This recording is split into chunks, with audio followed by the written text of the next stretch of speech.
Saya nak jawab ni, matlamat utama inisiatif penamatan rangkaian 3G adalah untuk menggunakan semula spektrum bagi tujuan pengukuhan rangkaian 4G untuk meningkatkan kualiti perkhidmatan kepada orang ramai dari segi pengalaman yang lebih baik ketika melayari internet, pengstreaman video dan perkhidmatan dalam talian lain. Oleh itu, kita dapat melihat peningkatan kualiti daripada aspek kelajuan perkhidmatan 4G yang lebih tinggi, latensi rendah, peningkatan kestabilan rangkaian dan peningkatan kualiti pengalaman. Setakat 25 Januari 2022, sebanyak 1,466 stesen pemancar 3G sedia ada telah dinaik taraf kepada perkhidmatan 4G oleh syarikat penyedia perkhidmatan yang utama, iaitu Celcom, Digi, Maxis dan U-Mobile. Usaha untuk menaik taraf stesen pemancar 3G sedia ada kepada perkhidmatan 4G akan terus dilaksanakan pada tahun ini dengan seberapa segera menggunakan spektrum sedia ada bagi meningkatkan kapasiti serta jalur lebar mudah alih kepada pengguna. Selain itu, rangkaian teras backhaul sedia ada turut dinaik taraf kepada gentian optik di setengah kawasan bagi menampung kapasiti radio yang lebih tinggi dalam perkhidmatan 4G. Dengan menaik taraf rangkaian teras dan stesen pemancar 4G ini, ianya akan dapat memastikan akses jalur lebar mudah alih yang lebih bermutu dengan kualiti pengalaman yang lebih baik kepada pengguna dapat disediakan setelah penambatan perkhidmatan 3G secara menyeluruh kelak. Melalui pilihan jendela juga, sebanyak 2,175 menara baru akan dibina untuk memuaskan liputan 4G terutama di kawasan luar bandar dan pendalaman. Setakat suku keempat 2021, sebanyak 148 menara telah siap dilaksanakan. Sebagai tambahan, sebanyak 5,394 stesen pemancar yang sedia ada telah dan akan dinaik taraf kepada 4G untuk meningkat kualiti liputan kepada pengguna. Dari jumlah tersebut, sebanyak 3,500 stesen pemancar telah siap dinaik taraf.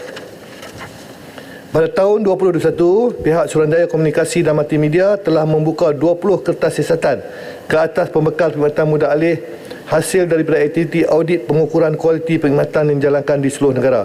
Setakat ini, 2 kompaun telah dikeluarkan kepada pembekal perkhidmatan yang tidak mencapai paiwaian yang ditetapkan dengan jumlah kompaun yang ditawarkan sebanyak RM60,000 dan 1 kompaun sedang diproses dengan jumlah sebanyak RM20,000. Kompaun-kompaun tersebut melibatkan perkhidmatan Celcom kerana gagal mencapai paiwaian negeri Sabah dan Unify Mobile di Melaka dan Pulau Pinang. Ini untuk memuaskan penukaran 3G kepada 4G. SKM juga telah merancang untuk meningkatkan aktiviti audit pengukuran bermula tahun ini 2022 bagi semua pembekal perkhidmatan di seluruh Malaysia termasuk kawasan pendalaman dan luar bandar. Sepanjang 2022, sebanyak 3,000 lokasi telah dirancang di seluruh Malaysia bagi aktiviti audit pengukuran ini di mana memfokuskan kepada semua lokasi yang pernah menerima aduan liputan pada tahun 2021. Terima kasih. Timbalan Menteri, berkenaan connection masalah 3G 4G ni, saya nak menekankan bahawa masalah ni bukan sahaja berlaku di luar bandar tetapi juga berlaku di pusat bandar juga. Selepas penamatan perkhidmatan 3G, sebenarnya connection dalam pusat bandar dan banyak lokasi juga diturunkan. Pengguna kadang-kadang nampaknya ada full bar, ada 4G, tapi apabila mereka cuba connect dengan laman web, langsung dah ada connection. Dan kita tak boleh tunggu sehingga 2 tahun, sehingga 2,000 lebih menara ditubuhkan baru selesaikan masalah ini.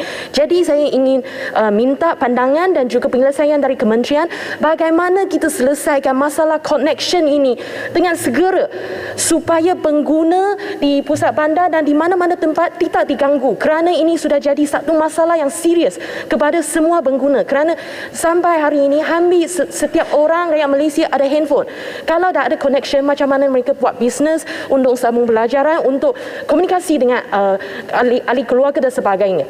So ini adalah satu masalah yang serius. Saya harap kementerian ambil satu langkah yang memang segera dan serius untuk mengatasi masalah komunikasi ini dan bukan ambil masa panjang sehingga 2 tahun baru menyelesaikan seluruhnya. Terima kasih. Jadi saya nak bagi penangan, Umat. Soalan itu adalah soalan yang memang benar. Kadang-kadang di bandar, termasuk di Cyberjaya sendiri, ada tempat dipanggil blind spot yang tidak ada liputan. Begitu juga kawasan-kawasan yang dekat dengan bandar. Bukan luar bandar, kawasan yang tinggi penduduk terdekat kawasan bandar tidak ada liputan. Jadi di antara cara untuk kita mengatasi perkara ini adalah di antaranya adalah kita sekarang ni berusaha untuk di kawasan-kawasan bandar ni kita tumpukan kepada 5G. Ini adalah sebuah syarikat yang ditubuhkan untuk kita mengatasi dengan kita buat 5G. Dan satu lagi cara yang tengah kita usahakan sekarang ini, kita nak kalau boleh ada satelit. Jadi kawasan-kawasan yang tidak ada liputan ni dengan satelit ni semua dapat. Termasuklah kita mengatasinya dengan di kawasan nelayan, Selat Melaka, Laut Cina Selatan, kawasan nelayan, pengangkutan laut dan sebagainya, semua dapat liputan. Ini cara kita nak mengatasi. Dan kerajaan tengah berbincang sekarang ni, kita nak pakai satelit yang mana. Ini tengah usahakan untuk kita mengatasi masalah-masalah yang kita hadapi tentang blind spot dan kawasan-kawasan tidak ada liputan, termasuk kawasan-kawasan yang ladang sawit dan sebagainya. Tetapi untuk makluman yang berhormat, satelit ini dia mahal sikit. Jadi kerajaan sedang mengkaji macam mana kita nak turunkan harga. Tapi kawasan dapat liputan, tapi kita harganya mahal sikit. Ini kita tengah usahakan. Terima kasih, Yang Hormat. Terima kasih.